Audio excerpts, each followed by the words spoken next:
रहीम अस्सलाम वालेकुम dear students.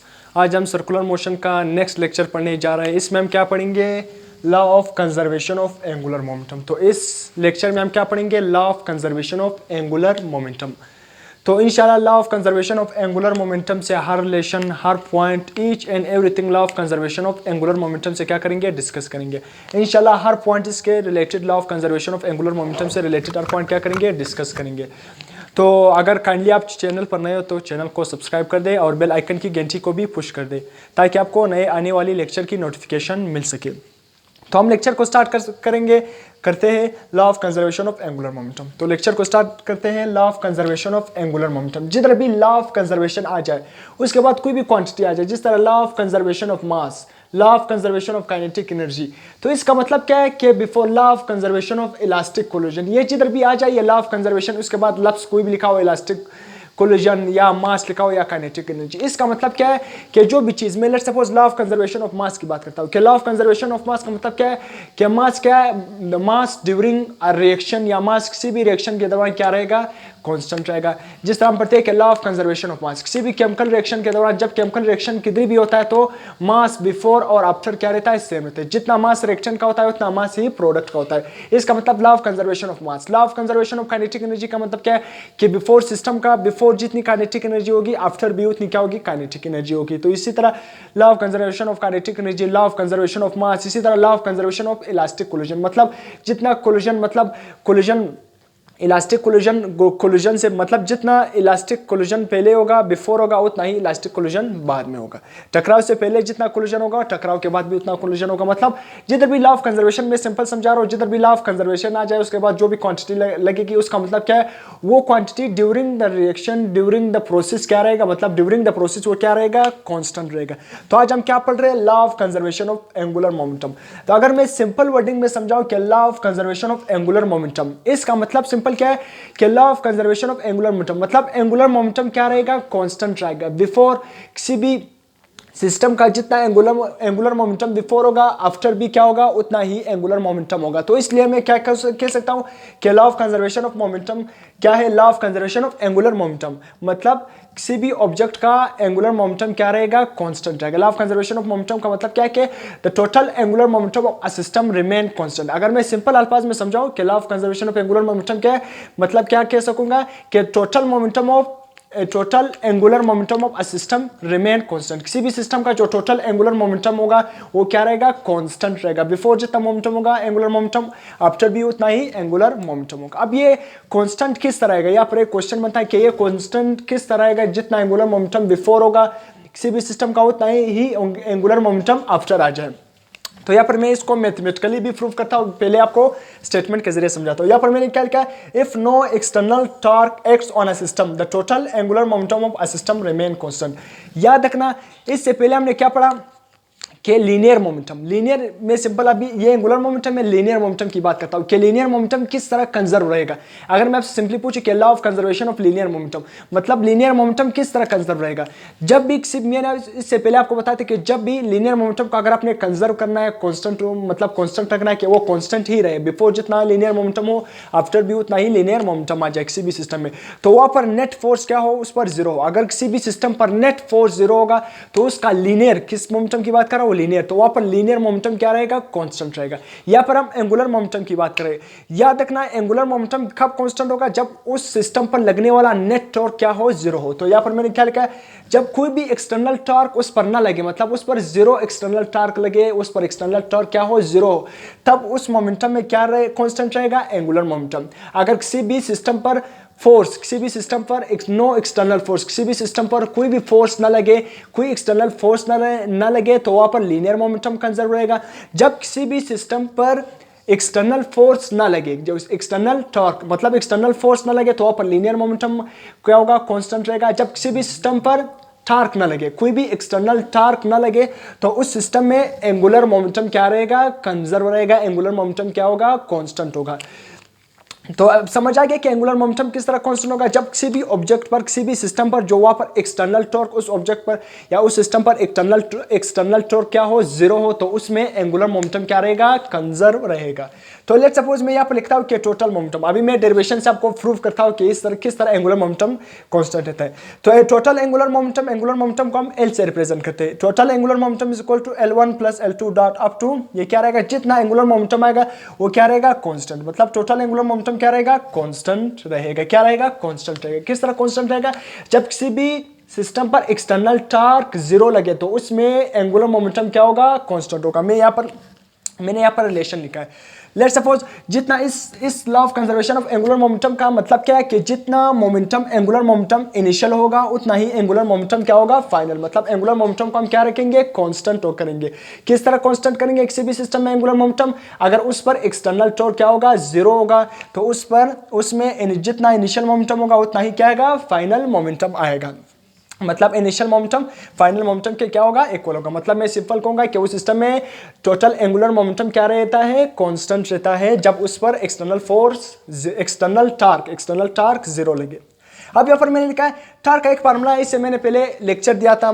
Angular momentum पर भी बहुत कंप्लीटली लेक्चर मैंने रिकॉर्ड किया। इसी तरह एंगुलर मतलब वहाँ पर मैंने टार्क और मोमेंट ऑफ इनर्शिया पर भी मैंने कंप्लीटली लेक्चर दिया है। वहाँ पर मैंने टार्क का ये फार्मूला लिखा है कि torque is equal to rate of change of angular momentum, but torque is equal to rate of change of angular momentum. Torque का मैंने ये फार्मूला प्रूव किया था कि torque is equal to rate of change of angular momentum. या हमारे साथ ऊपर क्या है, angular momentum divided by time. जब किसी क्वांटिटी के साथ टाइम डिवाइड हो जाए तो उसको हम क्या नाम देते हैं कि रेट ऑफ चेंज। इसको हम इस तरह डिफाइन करते हैं कि rate of change of angular momentum किसके इक्वल होता है, टार्क। अब मैंने सिंपल आपको क्या समझा है कि किसी भी सिस्टम में अगर एंगुलर मोमेंटम को कंजर्व होना है, एंगुलर मोमेंटम कांस्टेंट आ जाए तो उस पर एक्सटर्नल टार्क का होना क्या होना है, एक्सटर्नल टार्क वहां पर क्या हो, जीरो हो, तो उस सिस्टम का एंगुलर मोमेंटम कंजर्व रहता है। तो यहाँ पर लेट सपोज उस सिस्टम पर एक्सटर्नल टार्क जीरो, तो एक्सटर्नल टार्क क्या मैंने ले लिया, जीरो हो गया। उस सिस्टम पर एक्सटर्नल कोई भी टार्क नहीं लग रहे तो मैंने टार्क किसके इक्वल ले लिया, जीरो। तो rate of change of momentum, तो change of momentum divided by time is equal to torque. Torque की जगह मैंने क्या पुट कर लिया, टार्क की वैल्यू। उस सिस्टम पर टार्क क्या लग रहा है, जीरो लग रहा है, तो मैंने टार्क की जगह क्या पुट कर लिया, जीरो। तो ये जीरो इस डेल्टा टी के साथ मल्टीप्लाई हो जाएगा, क्या हो जाएगा, डेल्टा टी भी क्या हो जाएगा, जीरो हो जाएगा। तो angular momentum is equal to zero. अब यहाँ में क्या रिजल्ट दे रहा है कि change of angular momentum is equal to zero. मतलब चेंज ऑफ एंगुलर मोमेंटम क्या आ रहा है, जीरो। एंगुलर मोमेंटम चेंज नहीं हो रहा है, एंगुलर मोमेंटम क्या है, कांस्टेंट है। मतलब यहाँ पर अगर मैं सिंपल लिखूँ change of angular momentum zero, मगर सिंपल एंगुलर मोमेंटम क्या होगा, कांस्टेंट होगा।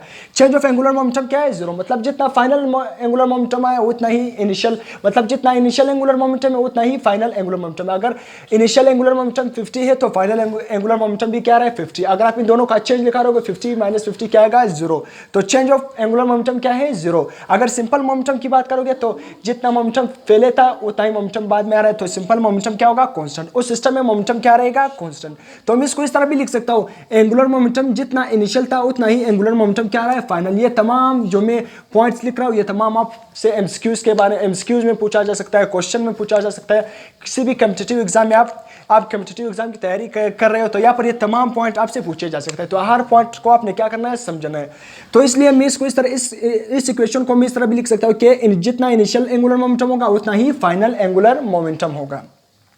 ये इससे पहले मैंने आपको एंगुलर मोमेंटम के साथ 6 फार्मूले ड्राइव किए थे। एंगुलर मोमेंटम अगर आपने देखा है तो ये फार्मूला आपको बहुत ही आसान लगे। वहाँ पर मैंने बताया था कि एंगुलर मोमेंटम का एक फार्मूला मैंने ड्राइव किया था कि angular momentum is equal to moment of inertia multiply by angular velocity. Angular momentum मैंने क्या समझाया था वहाँ पर कि मोमेंट ऑफ इनर्शिया, ये आई हमारे साथ क्या है, मोमेंट ऑफ इनर्शिया, और ओमेगा क्या है हमारे साथ, एंगुलर वेलोसिटी। तो मैं लिख सकता हूँ एंगुलर वेलोसिटी, यहाँ पर एंगुलर मोमेंटम है ना, इनिशियल एंगुलर मोमेंटम की जगह मैं लिख सकता हूँ कि I1 और W1, मतलब मोमेंट ऑफ इनर्शिया फर्स्ट, और इसी तरह एंगुलर वेलोसिटी भी क्या है, पहले, मतलब बिफोर इनिशियल वाली। तो फाइनल एंगुलर मोमेंटम की जगह मैं क्या लिखूंगा, सिंपल फाइनल एंगुलर मोमेंटम किसके इक्वल होता है, I omega moment of inertia multiply by angular velocity. तो मैं इस तरह इस एंगुलर मोमेंटम की जगह क्या करूंगा, उसकी वैल्यू पुट करूंगा। तो फाइनल को हम क्या नाम देंगे, I2, मतलब फाइनल को हम I2 नाम, फाइनल के साथ हम 2 लिख रहे हैं और इनिशियल के साथ हम क्या लिख रहे हैं, I लिख रहे हैं, 1 लिख रहे हैं। अगर आप सिंपल यहाँ पर I इनिशियल भी लिख सकते हो, 1 की जगह क्या लिख सकते हो, इनिशियल भी लिख सकते हो। तो मैंने फाइनल एंगुलर मोमेंटम की जगह क्या पुट कर लिया, उसका फार्मूला कि I2 is equal to W2। मतलब जितना एंगुलर मोमेंटम, इसको आप ये तमाम इस फॉर्म को आप इस फॉर्म में भी लिख सकते हो, इस फॉर्म में भी लिख सकते हो, इस फॉर्म में भी लिख सकते हो। ये तमाम फॉर्म क्या है आपके लिए, तमाम फॉर्म ये law of conservation of angular momentum को डिफाइन कर रहा है कि जब टार्क जीरो, तो इसलिए इसको मैं इस तरह भी, जितना एंगुलर मोमेंटम बिफोर होगा उतना ही एंगुलर मोमेंटम क्या होता है, आफ्टर होगा। तो एंगुलर मोमेंटम, इसका मतलब क्या है कि एंगुलर मोमेंटम क्या रहे उस सिस्टम पर, एंगुलर मोमेंटम क्या है, कांस्टेंट है। क्यों कांस्टेंट है, क्योंकि वहां पर लगने वाला एक्सटर्नल टार्क क्या है, जीरो है। जब एक्सटर्नल टार्क जीरो होगा तो वहां पर एंगुलर मोमेंटम क्या रहेगा, कांस्टेंट रहेगा। एंगुलर मोमेंटम कांस्टेंट होने का मतलब क्या है, जितना इनिशियल एंगुलर मोमेंटम होगा उतना ही क्या होगा, फाइनल एंगुलर मोमेंटम होगा। तो इसको मैं इस फॉर्म में भी लिख सकता हूं कि I omega moment of inertia multiply by angular velocity is equal to constant. तो इस फॉर्म को मैं सिंपल इस तरह भी लिख सकता हूं कि moment of inertia multiply by angular velocity क्या रहेगा, कांस्टेंट रहेगा। अब इस इक्वेशन से आप क्या समझ सकते हो, यहां पर देख सकते हो कि एंगुलर जो हमारे साथ मोमेंट ऑफ इनर्शिया आई है वो किसके इक्वल है, एंगुलर वेलोसिटी के साथ क्या है, इनवर्स रिलेशन में। तो यहाँ पर मैंने लिखा भी है कि angular velocity is inversely proportional to moment of inertia. अगर किसी भी ऑब्जेक्ट का मोमेंट ऑफ इनर्शिया बढ़ जाए तो उसकी एंगुलर वेलोसिटी क्या हो जाएगी, कम हो जाएगी। किसी भी ऑब्जेक्ट का मोमेंट ऑफ इनर्शिया बढ़ जाए तो उसकी एंगुलर वेलोसिटी क्या हो जाएगी, क्या हो जाएगी, कम हो जाएगी। अगर किसी भी ऑब्जेक्ट का एंगुलर वेलोसिटी क्या हो गया, बढ़ गया, तो उसका मोमेंट ऑफ इनर्शिया क्या हो जाएगा, कम। इस सिंपल इनवर्स का रिलेशन क्या है, अगर एक साइड बढ़ जाए तो दूसरी साइड क्या हो जाएगी, कम हो जाएगी। तो इसलिए एक साइड बढ़ गया, एक साइड कम, अगर ये साइड बढ़ गया तो ये साइड कम हो जाएगा। इसका मतलब क्या है, इनवर्स रिलेशन। तो इसलिए एंगुलर मोमेंटम इसलिए कंजर्व रहता है कि अगर किसी भी ऑब्जेक्ट का मोमेंट ऑफ इनर्शिया बढ़ जाए तो वहां पर उसका एंगुलर वेलोसिटी क्या हो जाती है, कम हो जाती है। यहाँ पर मैं एग्जांपल के जरिए भी आपको समझाऊंगा। तो इसलिए इसको आप इस तरह भी लिख सकते हो कि moment of inertia multiply by angular velocity is equal to constant. या यहाँ पर ये रिलेशन हमें क्या बता रहे हैं कि यहाँ पर एंगुलर वेलोसिटी और मोमेंट ऑफ इनर्शिया के दरमियान कौन सा रिलेशन है, इनवर्स रिलेशन है। या ये हम एग्जाम्पल में इस रिलेशन को देखेंगे कि किस तरह इनवर्स रिलेशन है, हमें बहुत ही इंपॉर्टेंट रिजल्ट आगे देगा। तो इसलिए मैंने यहाँ पर आपके लिए लिख लिया कि एंगुलर वेलोसिटी और मोमेंट ऑफ इनर्शिया के दरमियान कौन सा रिलेशन है, इनवर्स। अगर एक चीज बढ़ जाए तो दूसरी चीज क्या हो जाएगी, कम हो जाएगी। तो सिंपल अब मैंने यहाँ पर क्या लिखा है कि law of conservation of angular momentum is important in sport, diving, gymnastic and ice skating. तो जिम्नास्टिक में, आइस स्केटिंग में, स्पोर्ट्स में, डाइविंग में, तो इन तमाम में हम लॉ ऑफ कंजर्वेशन बहुत ही इंपॉर्टेंट है। Law of conservation of angular momentum, ये एल क्या है, एंगुलर मोमेंटम। तो law of conservation of important वहां पर, law of conservation of angular momentum वहां पर बहुत ही इंपॉर्टेंट है। किस तरह, मैं आपको यहाँ पर एग्जांपल के जरिए आपको समझाऊंगा।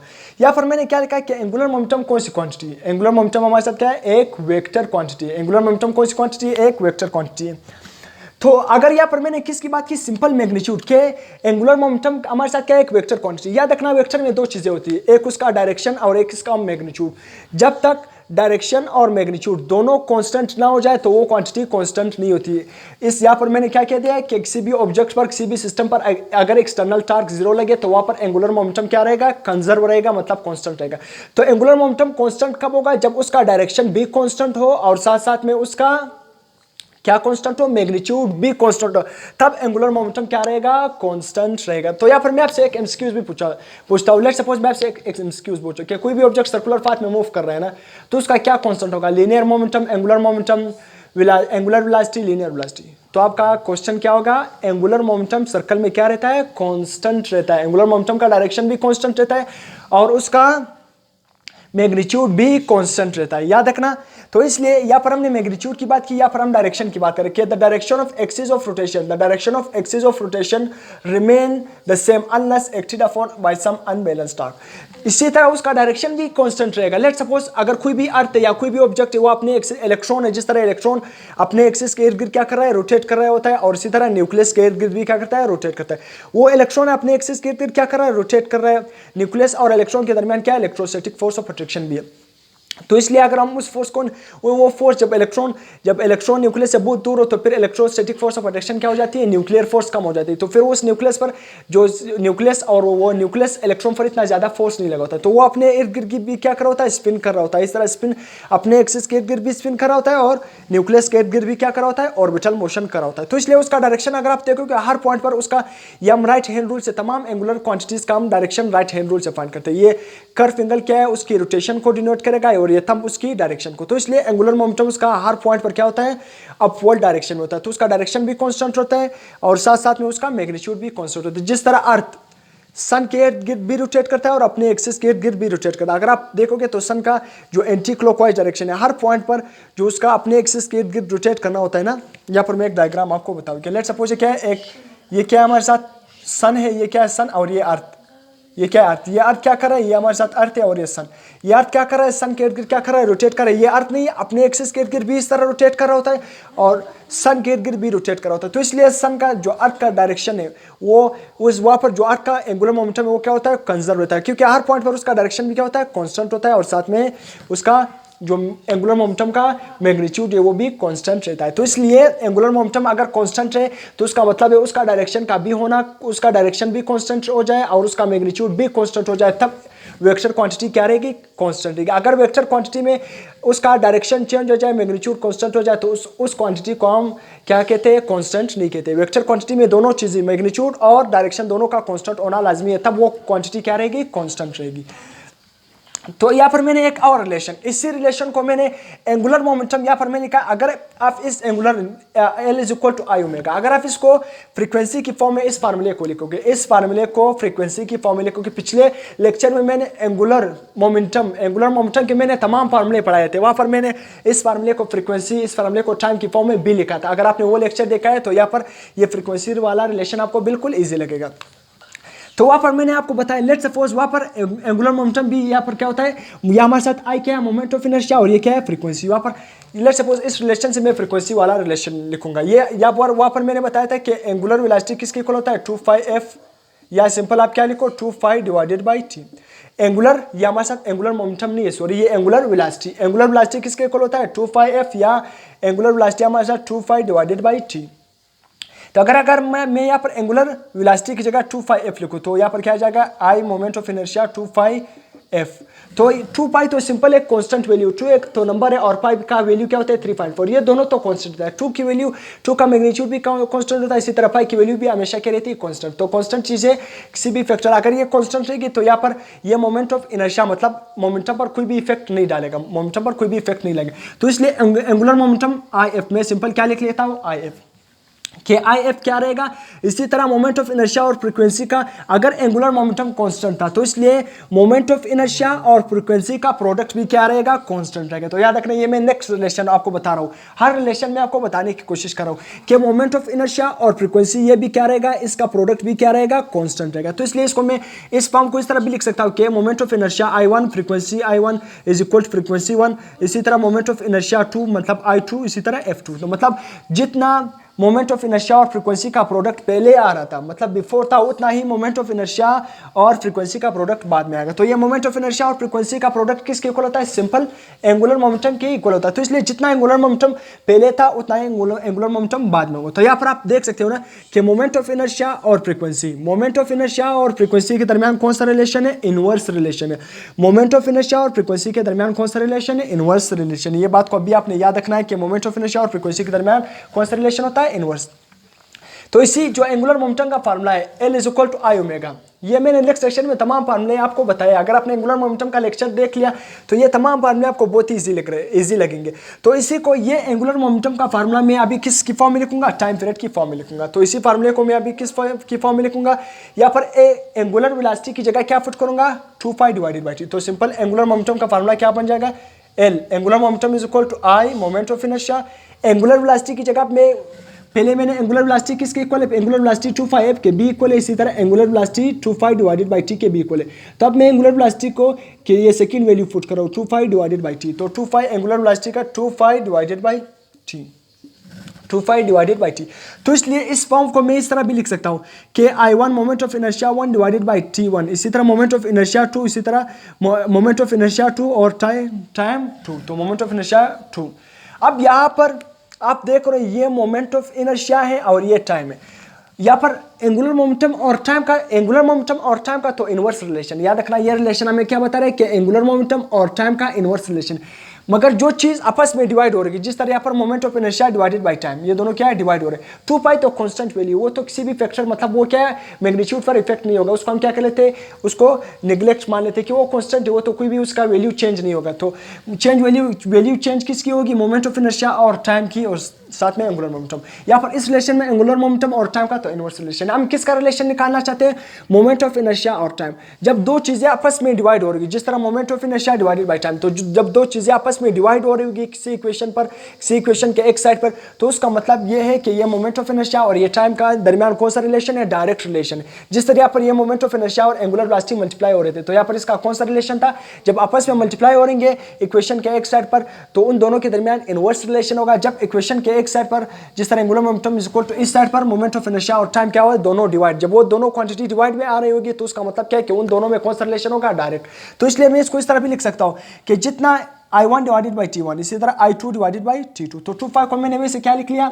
I1 मैंने इसकी जगह 25 को क्या लिख लिया है? 25 को मैंने नेग्लेक्ट कर लिया, क्योंकि वो एक कांस्टेंट वैल्यू है। 5 की वैल्यू भी 3.14 रहती है और 2 की वैल्यू भी हमेशा क्या होगी? 2। तो वो कांस्टेंट है, वो इसकी मैग्नीट्यूड पर इफेक्ट नहीं करेंगे। तो मैंने simple I1 divided by T1, I2 divided by T2, मतलब इस एंगुलर मोमेंटम को मैंने टाइम की फॉर्म में भी लिख लिया। मतलब जितना एंगुलर मोमेंटम पहले होगा उतना ही एंगुलर मोमेंटम बाद में होगा। तो ये तमाम तरह रिलेशन, एंगुलर मोमेंटम को आप इस फॉर्म में भी लिख सकते हो, एंगुलर मोमेंटम को आप फ्रीक्वेंसी की फॉर्म में भी लिख सकते हो, एंगुलर मोमेंटम को आप टाइम की फॉर्म में भी लिख सकते हो। अगर यहाँ पर आ जाए कि I1 divided by T1 is equal to I2 divided by T2, या हमें क्या रिजल्ट दे रही है? ये किस लॉ के मुताबिक, ये कौन सा लॉ हमें डिफाइन कर रहा है? I1 divided by T1, I2 divided by T2। तो आप क्या कहोगे? ये law of conservation of angular momentum का डिफिनेशन है, हमें बता रहा है कि जितना एंगुलर मोमेंटम बिफोर होगा उतना एंगुलर मोमेंटम बाद में होगा। ये अगर आपको ये बता दे कि I1 F1 is equal to I2 F2, ये कौन सी किस लॉ को डिफाइन कर रहा है, किस लॉ को वेरीफाई कर रहा है, किस लॉ के बारे में इंफॉर्मेशन दे रहा है? तो सिंपल आप क्या कहोगे?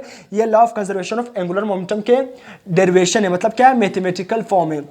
ये भी मैथमेटिकल फॉर्म है, ये भी मैथमेटिकल फॉर्म है, ये भी मैथमेटिकल फॉर्म है, ये भी मैथमेटिकल फॉर्म है, ये भी ये तमाम तर मैथमेटिकल फॉर्म मैंने क्या कर लिया? यहाँ पर पढ़ लिए। तो इसको यहाँ पर मोमेंट ऑफ इनर्शिया और टाइम में कौन सा रिलेशन है? डायरेक्ट। तो मोमेंट ऑफ इनर्शिया और टाइम में डायरेक्ट रिलेशन है, जबकि मोमेंट ऑफ इनर्शिया और फ्रीक्वेंसी में कौन सा रिलेशन है? इनवर्स रिलेशन है।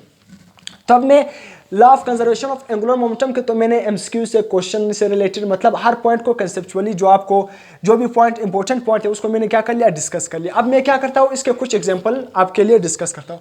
कि लेट्स सपोज अमून, यहाँ पर मैंने पहला एग्जांपल लिखा है कि amen diving from a diving board. जब कोई भी मैन, यहाँ पर मैं बुक उठाऊंगा, वो आप मैंने डायग्राम नहीं लिखा है, यहाँ पर ये क्या लिखा है? जब कोई भी मैन ना, ये डाइविंग, जब वो डाइव करता है ना, यहाँ पर बुक में एक एग्जांपल, यहाँ पर नहीं, ये तस्वीर बना हुआ है ना, अगर आपको नजर आ रहा है, ये क्या है? ये जब कोई भी मैन ना, यहाँ पर जो लिखा है फर्स्ट में, कोई भी मैन डाइविंग कर रहे हैं ना, जब क्या कर रहा है? वो डाइविंग बोर्ड से नीचे तालाब में जा रहे हैं ना, तो वो फर्स्ट क्या करता है? वो अपने आप को इस तरह स्ट्रेच कर लेता है।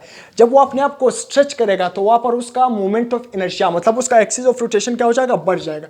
देख रहे हो यहाँ पर वो क्या कर रहा है? अपने आप को स्ट्रेच कर रहा है। जब वो अपने आप को स्ट्रेच करेगा ना, तो उसका मोमेंट ऑफ इनर्शिया क्या हो जाएगा? बढ़ जाएगा। मगर मोमेंट ऑफ इनर्शिया तो उसका बढ़ गया, मगर एंगुलर वेलोसिटी उसकी क्या हो जाएगी? कम, क्योंकि उसने अपने आप को स्ट्रेच कर लिया, उसका एक्सिस ऑफ रोटेशन क्या गया?